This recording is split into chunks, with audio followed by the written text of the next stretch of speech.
Jutaan umat Islam dari Indonesia menabung puluhan tahun demi satu tujuan suci, menunaikan ibadah haji ke Tanah Suci Mekah. Namun ketika impian itu akhirnya terwujud, yang mereka temui bukan hanya keagungan Masjidil Haram dan keindahan Padang Arafah, melainkan juga kelelahan, kebingungan, bahkan keluhan yang terus berdatangan. Apa yang sebenarnya terjadi di musim haji tahun 2025 ini? Kenapa begitu banyak jemaah haji Indonesia mengeluhkan pelayanan yang seharusnya menjadi hak dasar mereka?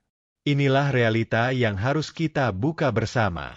Sebelum kita bahas lebih jauh, pastikan kamu sudah subscribe channel ini agar tidak ketinggalan info-info penting dan terbaru seputar ibadah haji, umrah, serta kisah-kisah menarik dari Tanah Suci. Dan silakan tulis komentarmu di bawah. Apakah kamu atau keluargamu mengalami hal serupa saat berhaji tahun ini? Atau punya pandangan berbeda? Kami sangat terbuka untuk berdiskusi. 1. Pelayanan akomodasi yang mengecewakan. Salah satu sumber utama keluhan dari jemaah Indonesia tahun ini adalah soal akomodasi, terutama tenda di Arafah, Musdalifah, dan Mina. Banyak jemaah melaporkan kondisi yang jauh dari layak. Di Arafah, tenda yang dijanjikan lengkap dengan pendingin udara ternyata tidak tersedia merata. Beberapa kelompok harus berbagi tenda sempit tanpa sirkulasi udara yang memadai.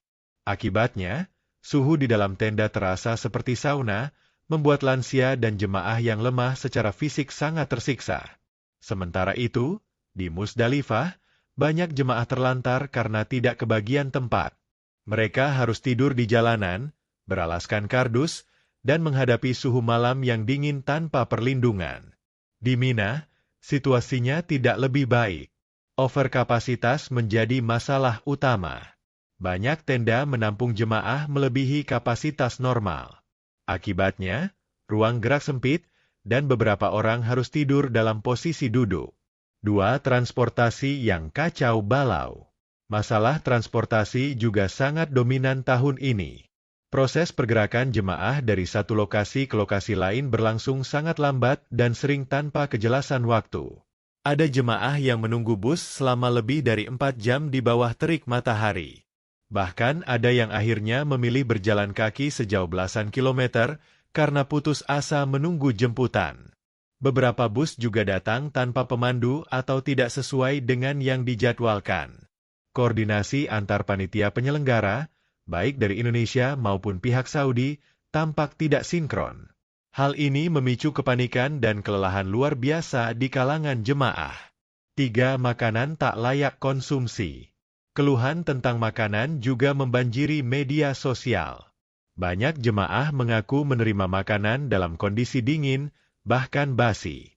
Porsinya pun dianggap terlalu kecil dan tidak sesuai dengan kebutuhan gizi, terutama bagi lansia. Selain itu, distribusi makanan seringkali terlambat. Ada yang baru menerima makan malam pukul 11 malam.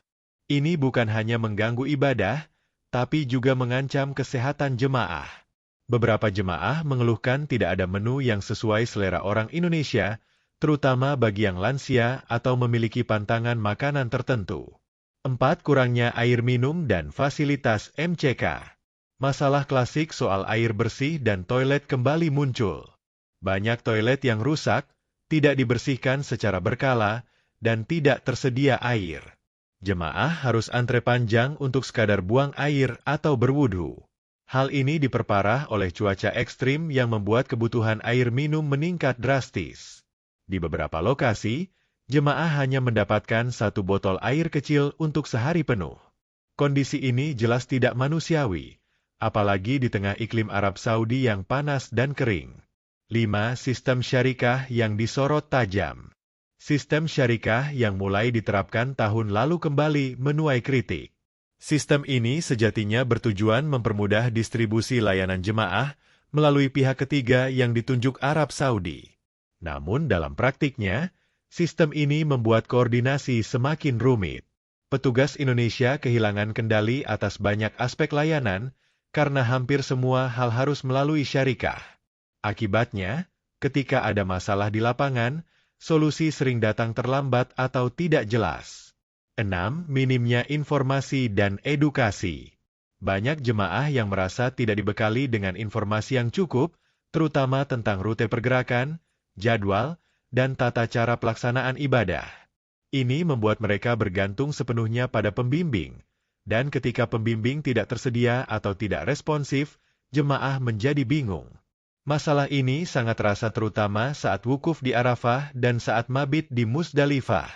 Banyak jemaah tidak tahu kapan harus bergerak, kemana harus menuju, atau apa yang harus dibaca selama proses ibadah. 7. Petugas yang kewalahan. Keterbatasan jumlah petugas juga menjadi sorotan. Beberapa petugas bahkan harus menangani ratusan jemaah seorang diri. Ini membuat respons terhadap keluhan jemaah menjadi sangat lambat. Banyak yang akhirnya merasa dibiarkan dan tidak mendapatkan layanan maksimal. Beberapa jemaah mengaku hanya melihat petugas saat awal keberangkatan dan nyaris tidak bertemu lagi selama proses ibadah. Semua permasalahan ini akhirnya berdampak secara psikologis. Banyak jemaah yang merasa stres, kecewa, bahkan marah. Mereka merasa haknya sebagai tamu Allah tidak terpenuhi. Bagi sebagian jemaah yang sudah lanjut usia, ini bisa menjadi haji terakhir dalam hidupnya. Sayangnya, yang mereka alami bukan ketenangan, tapi justru kekacauan. Ibadah haji bukan hanya soal fisik, tapi juga batin. Ketika pelayanan dasar seperti tempat tidur, makanan, transportasi, dan informasi tidak terpenuhi, maka kehusyukan beribadah pun terganggu. Musim Haji 2025 harus menjadi pelajaran penting bagi semua pihak. Pemerintah Indonesia harus berani mengevaluasi menyeluruh sistem haji, terutama kerjasama dengan syarikah. Pengawasan harus lebih ketat, dan keberpihakan kepada jemaah harus menjadi prioritas utama. Para petugas haji juga perlu ditingkatkan jumlah dan kualitasnya, agar bisa hadir di setiap titik kritis dan memberikan pendampingan yang maksimal. Sementara itu, edukasi kepada jemaah sebelum keberangkatan juga tidak kalah penting. Jemaah harus dibekali dengan informasi yang cukup agar tidak bingung dan bisa mandiri.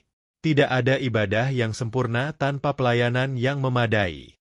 Dan tidak ada pelayanan yang baik tanpa evaluasi dan perbaikan yang berani. Kalau kamu merasa video ini penting untuk disebarkan, silakan like, share, dan tentunya subscribe agar kamu tidak ketinggalan informasi penting seputar ibadah haji dan umrah. Jangan lupa aktifkan lonceng notifikasinya, karena kami akan terus menghadirkan konten-konten yang informatif dan jujur. Tuliskan juga di kolom komentar, apa pengalamanmu atau keluarga saat haji tahun ini? Apakah kamu setuju bahwa pelayanan haji 2025 perlu perbaikan besar-besaran? Terima kasih sudah menyimak hingga akhir. Sampai jumpa di video berikutnya. Wassalamualaikum warahmatullahi wabarakatuh.